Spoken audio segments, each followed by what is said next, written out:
Olá, som. Começando mais uma live de quinta-feira. Eu acho que o som já está legal. Estamos aguardando a chamada de todos.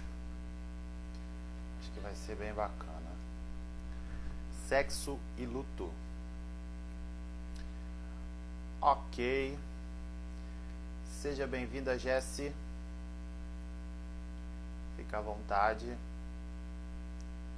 Muito obrigado por estar aqui. Vamos aguardar um pouco as pessoas chegarem também. Deise Magalhães, muito obrigado pelo trabalho, pela confiança do trabalho. Vocês estão me ouvindo? Estão me ouvindo com som bom? Boa noite.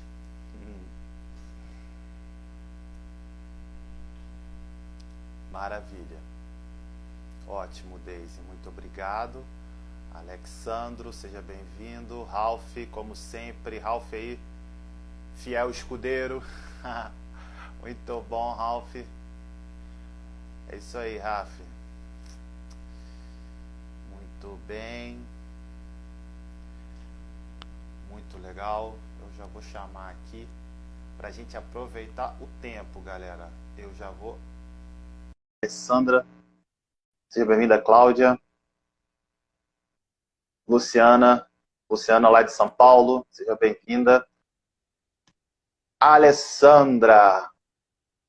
Olá, meu bem, tudo bom? Tudo bem, até que enfim conseguimos aqui nessa live, esperando ansiosamente. Muito bom, muito bom. É isso aí. O pessoal que está chegando aí, Francisco, boa noite. É isso aí, o pessoal vai vendo lá a live e vai chegando. É isso aí. Cheguem mesmo, cheguem porque o assunto hoje vai ser muito gostoso da gente trabalhar. Muito bom. Isso mesmo, Alessandra. Eu fiquei Não assim, sei com pensando. você, Ronald, não sei com Aham. você, mas comigo a galera tava perguntando, mas Alessandra, o que que vocês vão falar? Como assim? Sexo e luto? Luto e sexo? Como assim, mulher? Vai lá assistir. Pois é, Alessandro, o pessoal também, o pessoal dos bombeiros, o pessoal, meus amigos da universidade, o pessoal lá de casa, aqui, a minha família, até o meu pai, de 89 anos, perguntou: meu filho, o que que você está fazendo com morte e sexo na sua mente?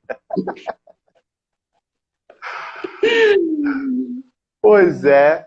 Aí eu falei, pai, é assim mesmo, pai. Os assuntos se entrelaçam. E eu vou conversar com uma especialista no assunto em sexo, né, da mesma forma que morte, no meu caso, são dois lados da mesma moeda, não é isso, Alessandra? Seja bem-vinda, viu?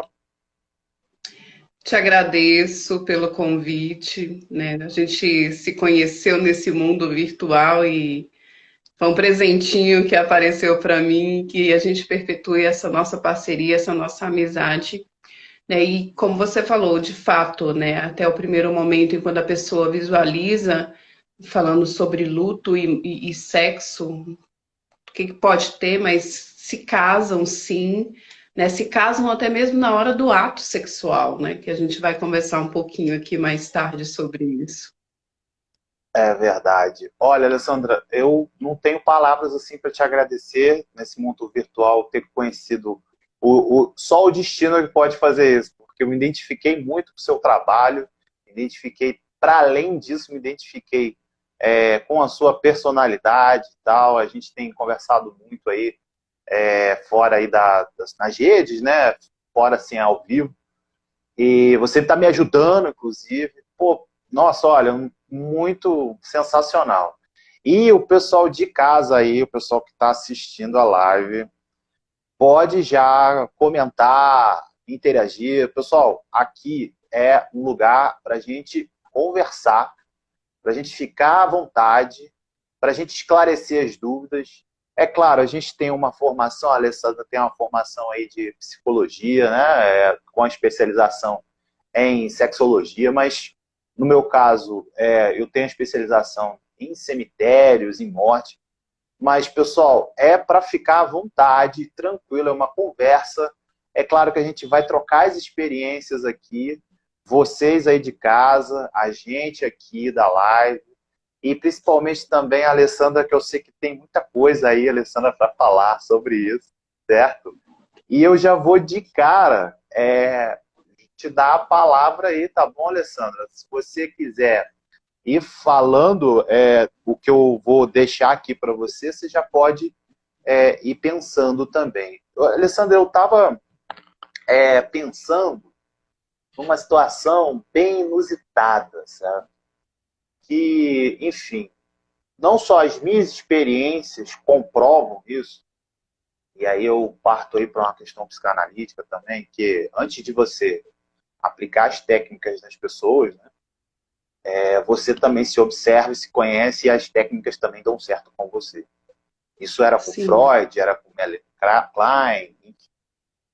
Mas eu fiquei assim, pensando um pouco na literatura também, sabe, Alessandro? Porque tem um livro do Albert Camus, do Estrangeiro, que é muito engraçado, que o personagem, ele acaba de receber a notícia da morte da mãe, isso lá na literatura, né? E ele acaba de receber pelo telegrama do asilo. E aí, Alessandra, é muito engraçado, porque o telegrama fala assim, ó, sua mãe morreu e tem aqui que a gente tem que fazer o funeral e tal. E os pensamentos dele, ele disse o seguinte, ó, eu não sei se a minha mãe morreu ontem ou anteontem. Eu só sei que eu estou vivendo um amor novo. E no dia seguinte ele transa com o amor da vida dele. É claro que isso gerou um mal-estar. E os Uhum. amigos dele condenaram ele, quase que à morte. Falaram, ó, você tá errado, irmão. Sua mãe acabou de morrer e você foi o quê? Sair com a mulher da sua vida, que você acabou de conhecer. Isso aí tá errado, rapaz. Você é culpado. Tribunal, o Albert Camus do século XX, né? E lá na época não tinha internet, mas o tribunal da internet atuando mais uma vez ali, condenando o rapaz. Morte e sexo, elas são intercambiáveis, não é isso, Alessandro? Como é que é? Como é que você vê isso? Sim, de fato.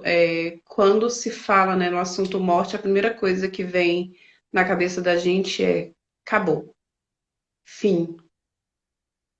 É aquele desenho do eletrocardiograma, ele já não tem, né, que é muito da nossa vida, né, os nossos altos e baixos. A gente vive nessa constante. E quando é aquela linhazinha do coração, ela é porque a vida findou, acabou, não existe mais o que ser feito. E aí, culturalmente, é claro, né, que é muito institucionalizado, você sabe isso muito mais do que eu no fator histórico, né, que é passado para a gente. Pronto, se a morte chegou para alguém, para mim também é o momento de viver essa morte, de internalizar essa morte.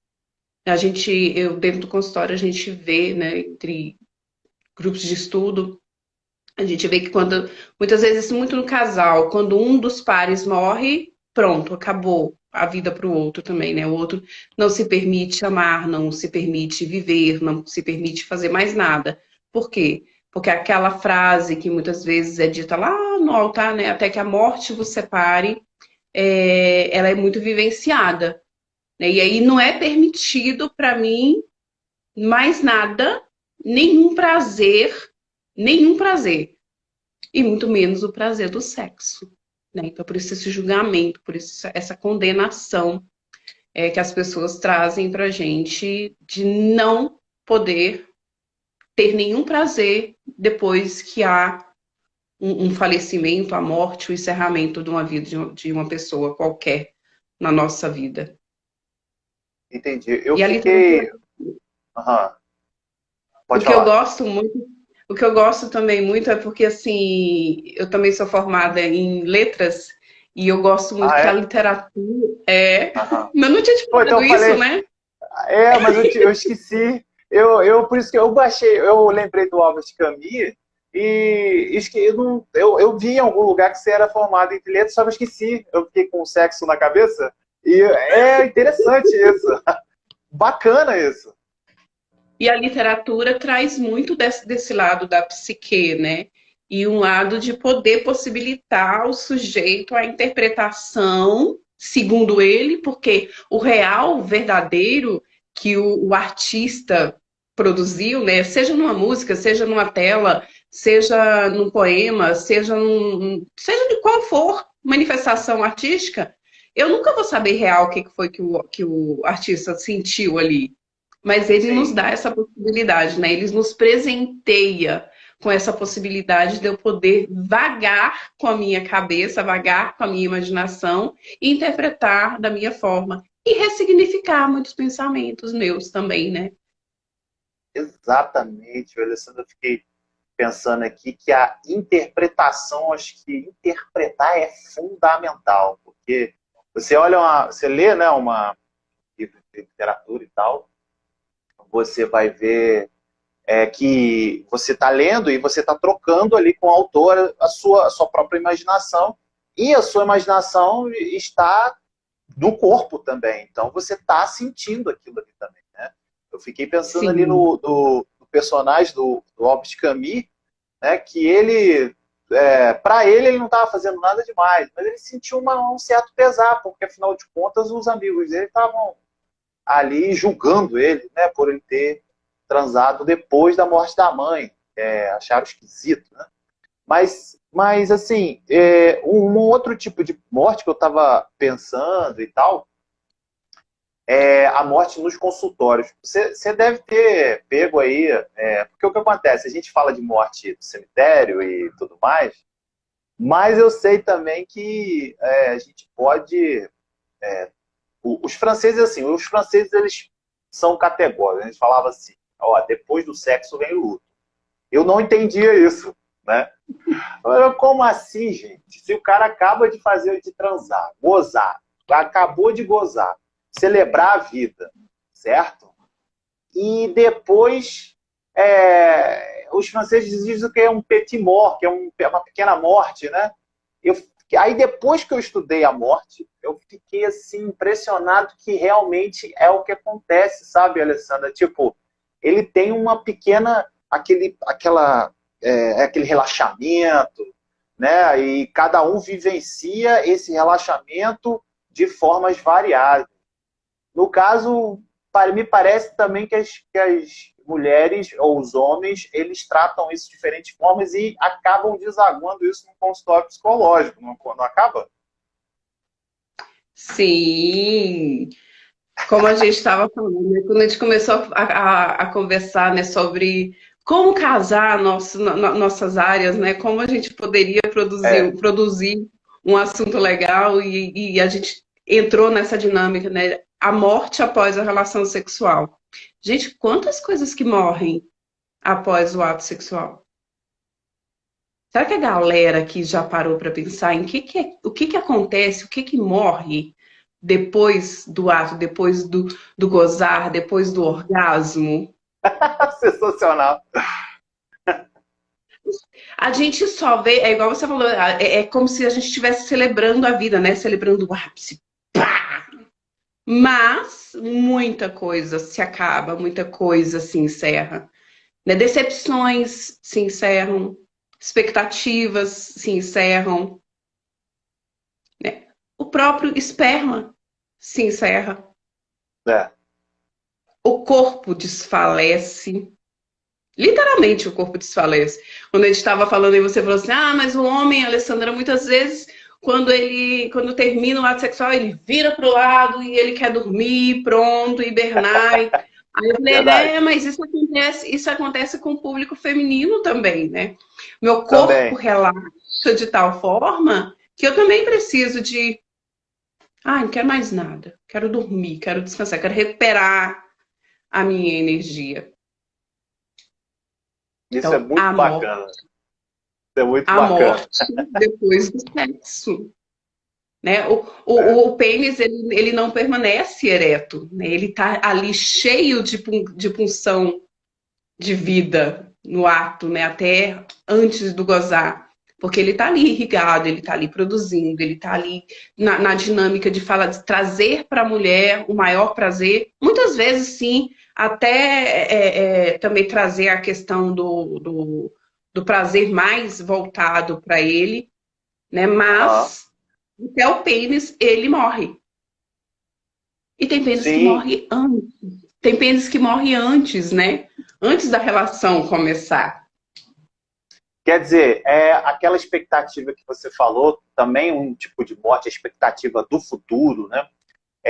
Que você fica, nossa, fica só naquela imaginação, colocando energia, colocando a libido toda, jogando a libido na fantasia, né? Como a gente diz quando acontece com algumas pessoas. E aí fica criando aquela coisa toda e vai para o ato, quando atua na fantasia, quando vai para o ato, e às vezes passa e aí não foi tão legal assim. E parece também que a cultura, Alessandra, eu já vou ler os comentários aqui também para a gente ficar mais dinâmico, é, é uma cultura, assim, de falta. Né? Eu vou botar uma tradução melhor aqui. É uma cultura que faz você ser potente o tempo todo, faz você ser forte o tempo todo. Então, porque eu vou comer mesmo, os homens falam. Né? Porque eu como mesmo, e é isso mesmo, e eu como todo mundo, porque tem muito isso, sabe, Alessandro? Eu ouço muito isso. E aí eu falo assim, gente, esse cara eu acho que ele é um defunto em potencial. Eu acho. Por quê? Porque ele coloca tanta libido na fantasia que chega na hora, ele não dá conta do recado. E aí tem essa expectativa que você falou, de morrer antes do ato. Eu acho que os consultórios psicológicos estão enchendo também por conta disso, né? Sim, muito. Eu preciso, né, atender às expectativas que os outros prospectam em cima da gente. O homem é o quê? É o provedor, é aquele que leva as coisas para casa, é aquele que faz com que o funcionamento estrutural da família aconteça. A mulher é o quê? Aquela submissa, é aquela que tem que estar dentro de casa, no servir, no cuidar, né? E dar o prazer para o homem. Né? A cultura é muito forte nisso. E, de fato, né, é uma expectativa muito alta na libido e quando, de repente, ele se vê ali diante da realidade, existe a morte. Uma outra coisa que acontece muito é quando o homem ele se depara com uma mulher que tem uma posição diferenciada da submissão. Essa mulher ela se torna idealizada, essa mulher se torna a vontade dele. Só que de repente, né, por ela mostrar que ela é independente, que ela conhece o próprio corpo, que ela sabe que pode ir sim fazer e dar prazer, mas ela também precisa e merece receber o prazer. O homem que chega no contato e no encontro com essa mulher, o que que acontece? Morre, desfalece. Não consegue, não consegue ir Não, cons às vias de não, cruz. não consegue consumar ali. Você falando, eu lembrei que agora também do Robert Muschenblag, que é um inglês, um historiador inglês, ele vai escrever a história do orgasmo. E a história do orgasmo, você vê que tem relatos desse nível já lá no século XVI, começando a modernidade. Ele já vem tratando essa questão do orgasmo a relação que se tinha distanciada, né, das mulheres, no caso, do orgasmo, até a pílula anticoncepcional, que vai separar aí a reprodução do prazer, né? Agora o prazer fica independente, descolada da reprodução, né? Foi uma verdadeira revolução histórica a pílula anticoncepcional, né?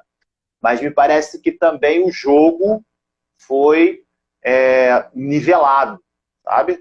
O jogo agora pode ser jogado com as mesmas regras, né? E aí talvez os homens se enrolaram um pouco nessa questão.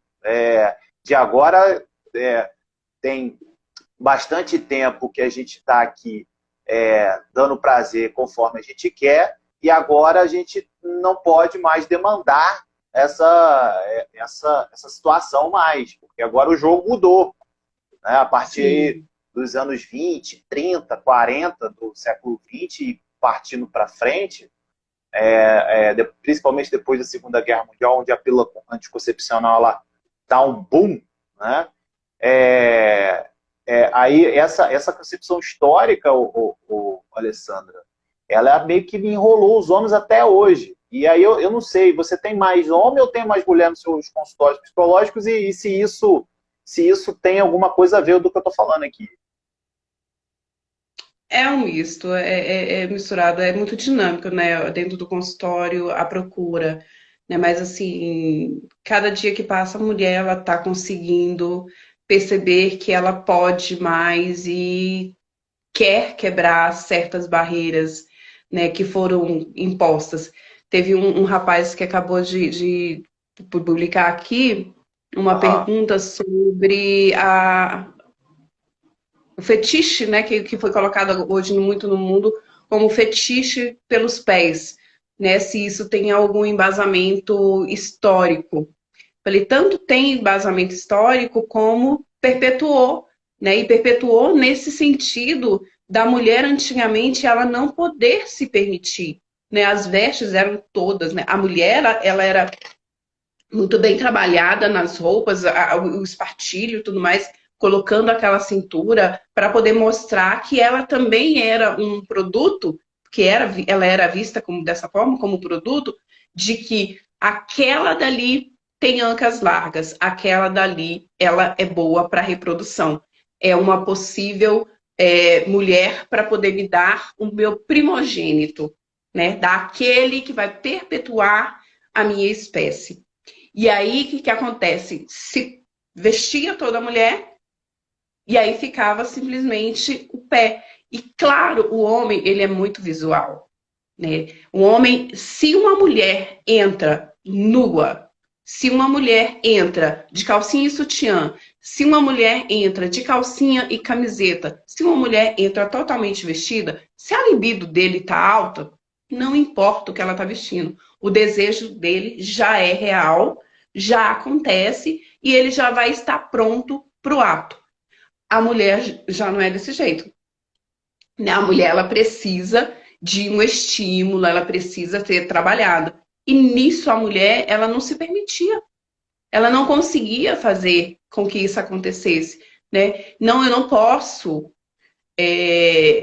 Muitas vezes quando eu estou em palestras de mulheres, né, eu gosto de fazer sempre uma encenaçãozinha, eu sempre gosto de trazer esse exemplo. Eu sento, né, pego uma cadeira, eu sento e eu, de calça, eu abro minhas pernas, né, como se fosse o jeito que os homens sentam. E aí eu pego e falo, o que vem na mente de vocês quando eu fiz esse ato? Fecha as pernas. Isso não é um jeito de mocinha sentar. Que coisa feia. Então, assim, a gente foi muito tolhida. E esse tolimento, ele tá perpetuando até hoje. E aí, muitas vezes, a mulher, ela vem para dentro do consultório para ela poder conseguir entender, Alessandra, o que está acontecendo comigo, que eu não estou conseguindo mais ter uma relação sexual, não estou conseguindo satisfazer o meu marido muito. Eu não estou conseguindo satisfazer o meu marido. Mas ela não se percebe que ela não está conseguindo se perceber, se satisfazer. E como é que eu vou satisfazer o outro se eu não sei me satisfazer? E aí é o momento em que a gente trabalha, é o momento em que a gente vem fazer essa releitura dessa mulher. E aí eu te falo que quando a mulher descobre o potencial que ela tem sobre o próprio corpo dela e sobre o corpo do outro, não tem ninguém que segura essa mulher mais. Ninguém segura. Libertador de fato. A Juliana está falando, essa é a cultura pornográfica. Eu até também tenho algumas considerações também da cultura pornográfica, tanto para homens quanto para mulheres também, Alessandra, que a cultura pornográfica, ela não é de agora. A cultura pornográfica, ela já vem aí, minimamente no século XVIII, você já vem trazendo em alguns jornais, em algumas revistas, né, principalmente as revistas francesas. As inglesas também publicavam alguns, mas não de tanto volume.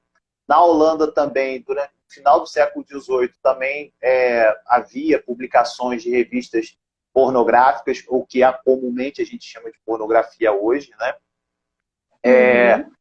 Mas, ao longo do tempo, ela atingiu o auge no século XIX. Enfim, que aí, inclusive, elas eram tratadas até como uma relação política, até, né?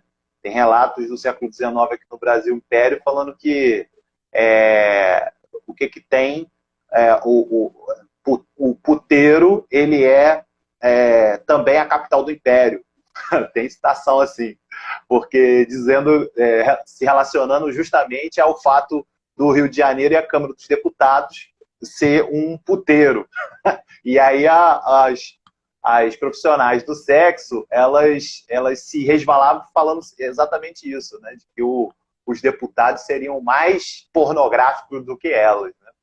E aí a gente vem no século XX dizendo que os meninos, no início do século XX, os meninos aí sendo criados pela cultura pornográfica, até chegar aí na cultura pornográfica feminina, porque, por incrível que pareça, claro, você tem uma estética mais, digamos assim, mais específica para as mulheres, um trato no filme pornô diferenciado, completamente daquela imagética dos filmes pornográficos para homens, né, digamos assim, e até para um público razoavelmente feminino também, que tem, mas os últimos 30, 20 anos, você já tem uma cultura pornográfica aí especificamente para as mulheres, e aí você tem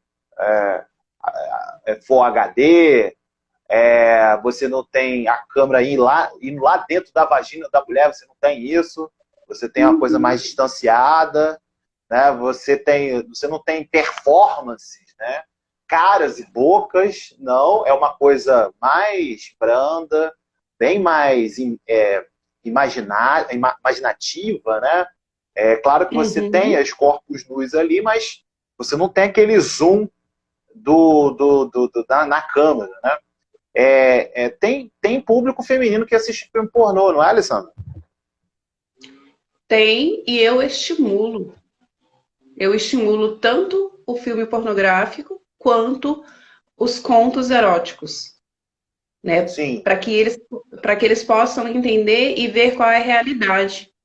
O Isaías, ele virou e falou assim: desse modo, a ansiedade é a maior inimiga da boa relação sexual e quais são as consequências dela?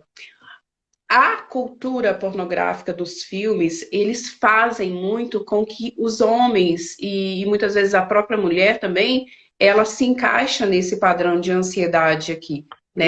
Isso que eu também tenho percebido. Exatamente. Isso que eu queria que você falasse mais, porque eu percebi exatamente isso, Alessandra. As pessoas vão ali ver, igual você falou, né? Não existe um foco na vagina, existe um foco no pênis. O pênis, ele é bem visto, ele é bem visualizado, ele é bem focado. Né? A ejaculação que o cara tem dentro do filme pornográfico são litros e litros e litros. Né? E muitas vezes o homem, ele fala, não, eu só vou poder ser um bom de cama se eu conseguir fazer isso, se eu conseguir também ter essa ejaculação. Gozar litros, né? Isso, ter a resposta que tem a pessoa lá dentro do filme pornográfico. E aí, isso, quando começou a ter esse acesso, né, essa leitura e essa filmagem também do sexo feminino, aí também existiu esse exagero. que é a questão da ejaculação feminina, né? O sprint. As pessoas pensam que aquilo ali pode vir daquela forma, né? Naquela quantidade. Pode vir muito, mas eu preciso de saber como é que está meu corpo. Eu preciso saber como é que está a minha alimentação. E uma coisa que de fato um filme pornográfico, ele leva dias e dias e dias para poder ser gravado, né? Ele é a base de medicações que o homem usa, de estimuladores que os homens usam.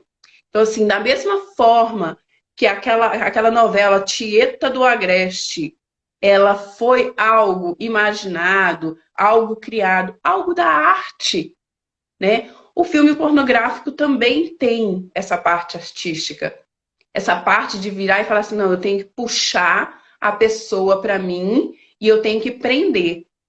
E aí, sim, Isaías, quando a gente fica nesse contexto, aí de fato essa ansiedade ela vai atrapalhar na relação sexual. E uma boa relação sexual não prevalece gozar. Né? Uma boa relação sexual prevalece a intimidade do casal, né? Dos pares. Isso que é uma boa relação sexual. Então, se eu penso em mim e eu penso na minha parceira, no meu parceiro, ótimo. Eu tenho a resposta mais desejada e esperada pelo casal. Porque sai todos dois muito felizes e todos dois bem satisfeitos. Exatamente, Luciano. O Frederico, ele fala assim, Ronald e Alessandra, há alguma raiz histórica para a podolatria? Você já tinha falado isso, né? Talvez muitas vestes de antigamente deixavam apenas os pés à amostra. Eu tenho até um dado aqui, Frederico, que é o seguinte, eu vou tirar da psicanálise aqui um pouco, que é quando as observações quando os meninos estão crescendo. E aí você tem aquele negócio todo de tomar banho e tal, que ensinando o menino a tomar banho. E muitas das vezes a mãe que entra ali, enfim, e há relatos, né, dentro da comunidade psicanalítica lá na história, de que há uma incidência, e inclusive foi Freud que falou isso, de que o menino, ele quando ele olha, vê que tem algo e olha para a mãe e vê algo que não tem. Então, quando ele percebe esse jogo, claro, não tem nome ainda, está se construindo ainda, mas quando ele percebe esse jogo, ele olha para o pé, como um sistema de compensação psíquica. Então, esse aí é muito interessante também. Se você quiser comentar, Alessandra, pode ficar à vontade. Mas de fato é mesmo, né? O ter o falo e não ter o falo, né? A falta do falo que causa confusão. Então, a criança, o sujeito, quer dizer, ele está envolto nas confusões, né? Do que é correto, do que é certo, do que me contribui, do que não me contribui, desde criança, né? Desde as relações lá, desde o complexo de Édipo. Exatamente, a criança tem desejo, e eu estava exatamente falando isso, que não só você conversar sobre sexualidade com o seu filho, seja lá 4, 5, 6 anos, mas também você falar sobre a morte com o seu filho. Eu, inclusive, fiz um vídeo, está lá no meu IG, sobre como falar da morte para as crianças, como falar do luto para as crianças. Ah, Ronald, como é que eu falo do luto, meu Deus? Minha tia morreu, ou o parente morreu, o amiguinho morreu da minha filha. Você senta, conversa, se for possível ir ao velório, seria bom, se não for, tudo bem, mas senta, conversa, explica que o que é a morte, né? A morte porque dá o sentido de finitude. Dá uma olhadinha nesse vídeo, né? Vocês que estão aí na audiência, que eu estava falando exatamente isso. Então, do vídeo lá do meu G, sobre a morte da criança e também a sexualidade, né, Alessandra? A sexualidade para a criança, como é que é? Não é o estímulo, né? Porque muita gente acha que é o estímulo. Vai estimular a minha criança a transar. Não, não é nada disso, pelo amor de Deus. Não é nada disso. Isso tem falado muito. Fala aí, Alessandra, por favor. De fato, é verdade mesmo. As pessoas quando falam. Eu atendia criança, olha para você ver como é que é a dinâmica. Eu atendia criança. Quando eu comecei a trabalhar na área da sexualidade, eu vi que a procura dos pais para eu poder atender criança, ela caiu bastante. Tanto que hoje eu não tenho no meu consultório nenhuma criança atendendo, porque eu já ouvi falar que não, ela é sexóloga, como é que ela vai atender minha criança? Ela vai estimular, né? Então, assim, quando a criança ela tem a fase da descoberta, a criança tem a fase da sexualidade dentro da infância e lá na adolescência.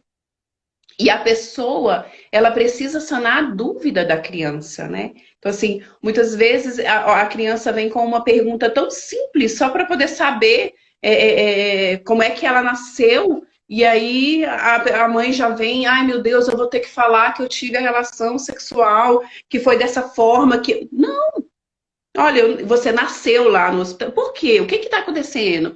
Por que você está com essa curiosidade? De onde é que veio isso? E aí, a partir daquela informação que a criança tem, aí eu vou fazer o quê? Eu vou dar a resposta.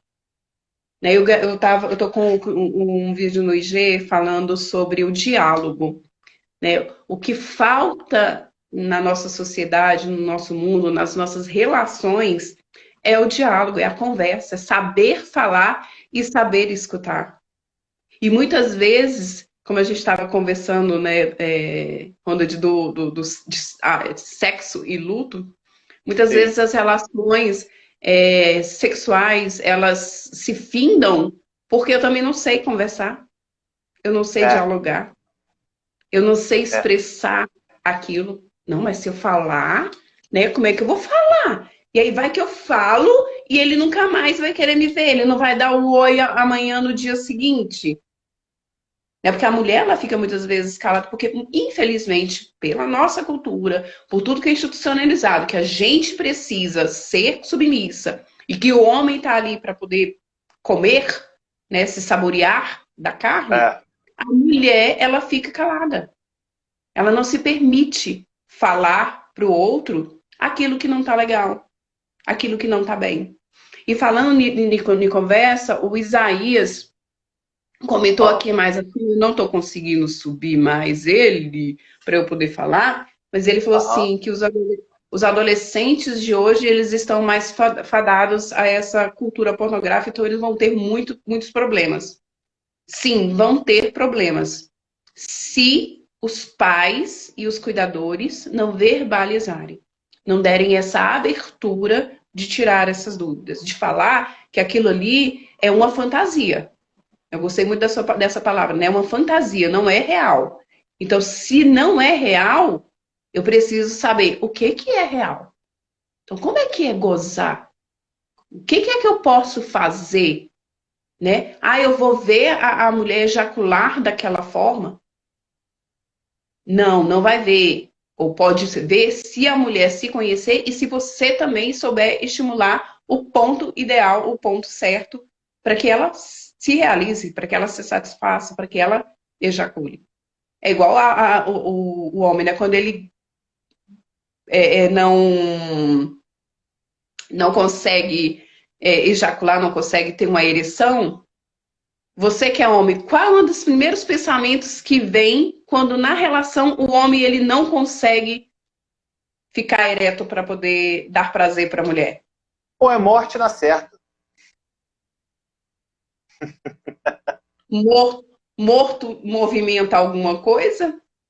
Nada, nada, nada. É defunto. O Lacan tem uma diferença, né? De cadáver, eu estava até lendo aqui alguma coisa, de cadáver para de corpo morto, né? Existe o corpo morto e existe o cadáver. E aí ele faz uma diferença ali, e que basicamente vai nessa linha. Enquanto você estava falando, Alessandro, o Isaías também estava perguntando aqui, conhece o livro Eunucos pelo Reino de Deus? Se puderem comentarem sobre o poder da religião na construção da sexualidade no mundo ocidental. Olha, Isaías, a sexualidade, do ponto de vista religioso, ela é castradora, ela é reprimida, né? Porque você só pode fazer sexo depois do casamento. Só que o que acontece? Eu acho que no mundo moderno, eu como historiador agora que eu estou dizendo, como moderno, como a modernidade deu tratos a isso, a modernidade, porque os medievais não pensavam assim, de que só poderia fazer sexo depois do casamento, me parece bem equivocado o pensamento se você atender isso, interpretar isso ao pé da letra. A modernidade fez isso. Interpretou essa questão dogmática, né, ao pé da letra. E me parece que é mais simbólica, querendo dizer algo do gênero. Claro que isso na prática teve vários problemas e repressão do jeito que a gente viu, dentro da cultura e tal, de repressão. Tá. Mas, do ponto de vista simbólico, me parece que há algo encaminhando na direção de você entender que sexo pode viciar e ele precisa de limites. Entende? E se você viver o tempo todo estimulando, isso não é legal, o tempo todo estimulando o sexo, né, a relação sexual, né, você vai acabar todo mundo virando um tremendo adicto, ou seja, viciados, sabe? Isso não é legal. Agora, a modernidade não entendeu assim. A modernidade entendeu que o casamento, o sexo só poderia ser feito depois do casamento, né? Porque é algo do sagrado, né? Algo do sacramento. Né? Então, eu vejo dessa maneira. Mas, de fato, historicamente, é isso que acontece. Tá? Você tem uma repressão violenta sexualmente. A Renata falou pornô chanchada da década de 70, exatamente, naquela citação que a gente estava falando anteriormente. O Isaías, meu Deus, paguei. Voltou. Isaías falando sobre aquela questão que a gente estava falando das novas gerações que estão crescendo vendo pornografia. Você tinha comentado, né, Alessandra?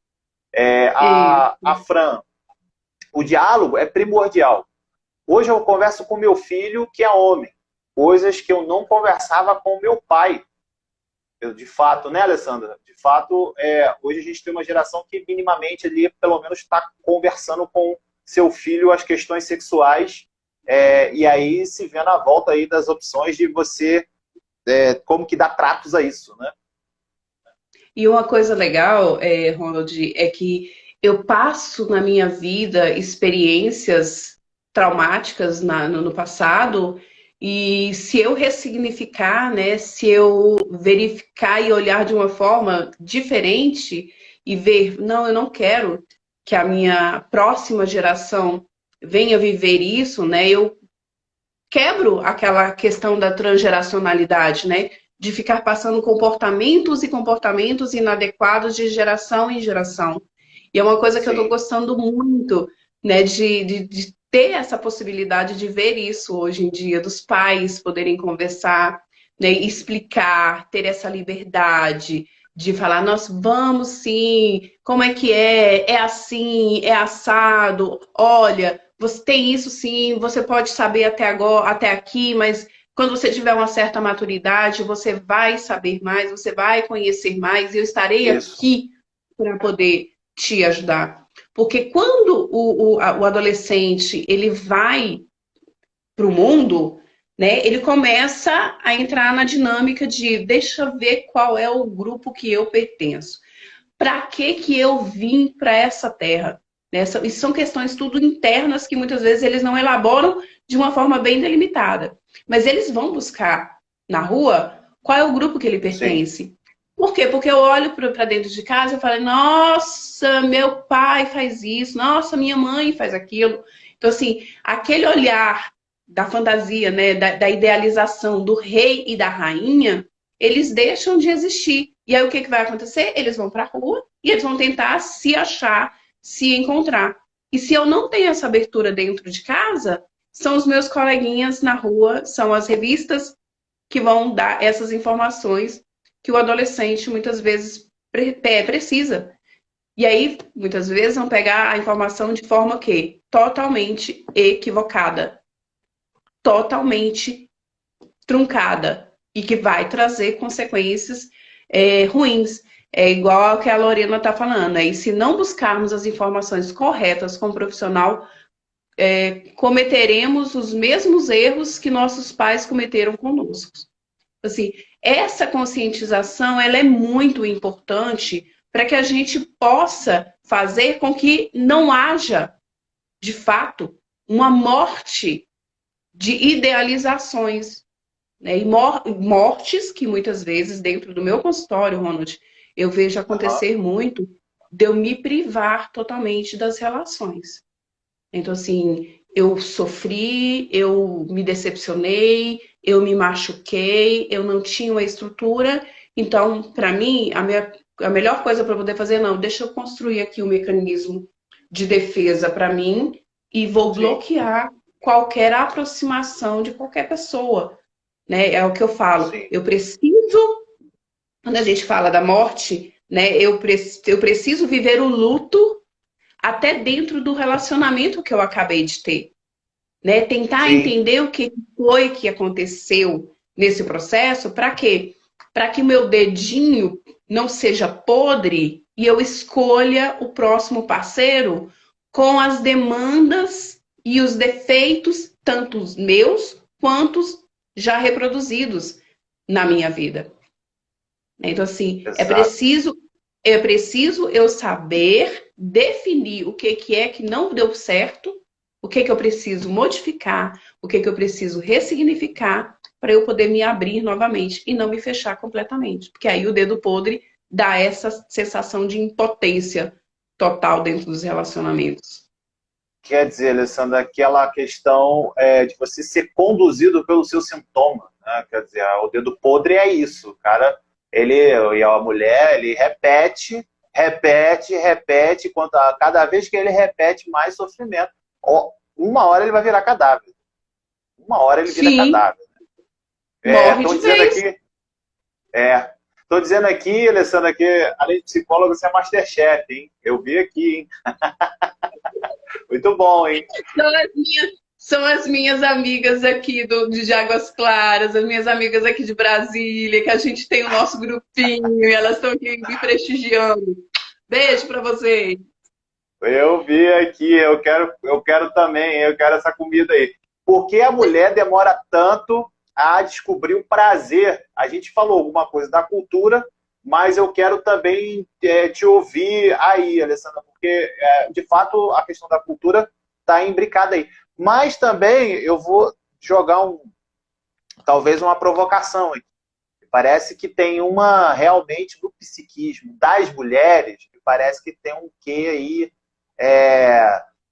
de falta, digamos assim, de uma coisa que é próprio das mulheres, sabe? Assim, de você estranho, digamos assim. Eu vou falar mais especificamente, mais claro. Há algo de certa estranheza no corpo da mulher. É impressão minha? Como que você vê isso?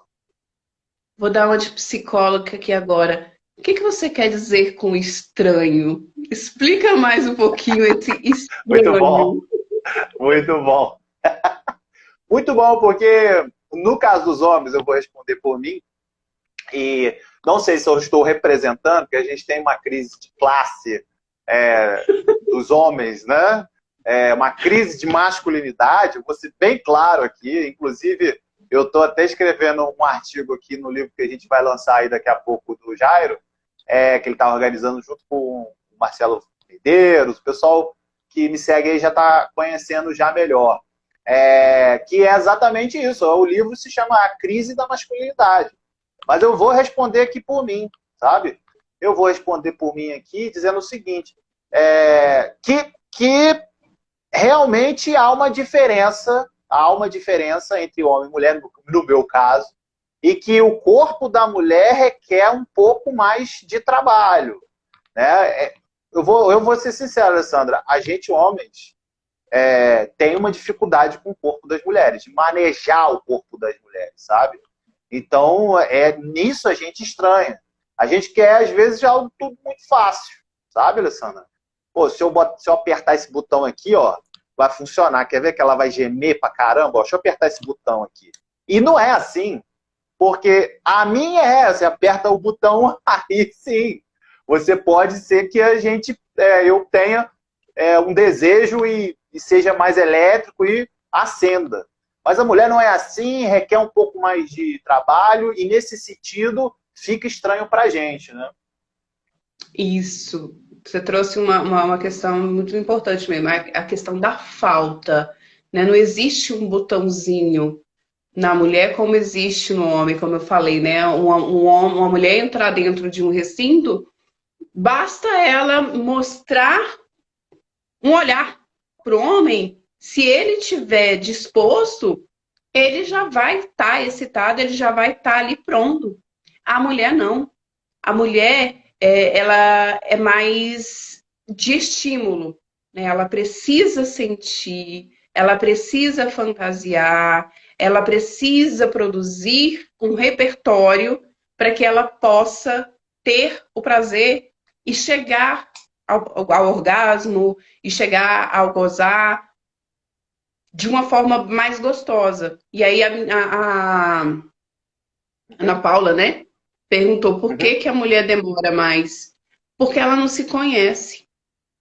Se eu perguntar aqui agora, né, das mulheres que estão nos assistindo, não precisem se manifestar, meninas, porque eu sei que vocês vão se expor, tá? É só para vocês entrarem aí até dentro de um processo de reflexão. Mas se eu perguntar para as mulheres aqui, quantas delas conhecem a própria vagina, talvez sejam poucas que irão dizer eu não conheço. Então, assim, como é que eu vou conseguir ter prazer se eu não conheço o meu corpo? Né? Uma coisa que eu falo que a galera fica, hã? Como assim? Mas essa região aqui, ó, interna do braço, se for bem estimulada, você tem prazer. Né? Nosso É, corpo, ele é um corpo cheio de terminações nervosas. Então, qualquer erógeno, né? lugar, isso Erógeno. vai me dar prazer, vai fazer com que eu tenha essa sensação gostosa. Então, assim, se perceba, sabe? Se olhe, se enxergue, conheça todas as partes do seu corpo, conheça todas as pintinhas do seu corpo, né? Conheça as rugas que estão nascendo e se orgulhe dessas rugas. Você não está ficando velha e está saindo do prazo de validade. Não, aquilo ali é história, aquilo ali é importante. Então, assim, se conhecer. E uma atividade que eu acho muito legal para a mulher poder se conhecer, eu peço para elas, peço dentro de um parâmetro bem geral, tanto para homem quanto para mulheres, dependendo da demanda. Sim. Durante 30 dias, a pessoa responder a pergunta: quem sou eu? Ela vai respondendo todos os dias. E a partir do momento em que ela vai se conhecendo de um modo perceptivo de como eu me funciono dentro cognitivamente, eu vou começando a tirar as minhas peças de roupa. Até que vai chegar um determinado momento em que essa pessoa ela vai se olhar no espelho completamente nu ou nua e vai conseguir identificar e fazer uma leitura tal qual como ela é, sem máscaras, sem vestes, sem nada. Então, assim, se perceba, né? Se olhe, se possibilite isso. Não é vergonha, tá? É muito mais valioso porque você está cuidando da pessoa mais importante da sua vida, que é você mesma. E você Isso mesmo aí. também, tá? Porque eu sei que tem menino também que não faz isso. Nossa, meu Isso. pênis é feio. Ai, gente, existe a beleza. A beleza, ela é bem abstrata, né? Você que trabalha na área da história e você vê a Sim, evolução da beleza, né? Então, ela é sim. abstrata. Então, assim, valorize, olhe para você, goste do que você está vendo, goste daquilo que você é, goste daquilo que você se tornou. Exatamente, Alessandro. Eu fiquei lembrando do Robert Muschambled de novo, lá do História do Orgasmo. Como é que o pênis ficava feio numa. Não tinha camisinha, então usava aquela pele da linguiça. Você imagina, né? O pessoal acha que no século XVI, XVII não tinha camisinha do século XX, não. Mas tinha. O pessoal dava o jeito deles lá. E você imagina com pele de linguiça tirava aquela camada fina e colocava o pênis ali dentro, como é que ficava terrível o negócio, né? Ficava feio. Mas a importância da relação sexual não estava na estética, né? Especificamente.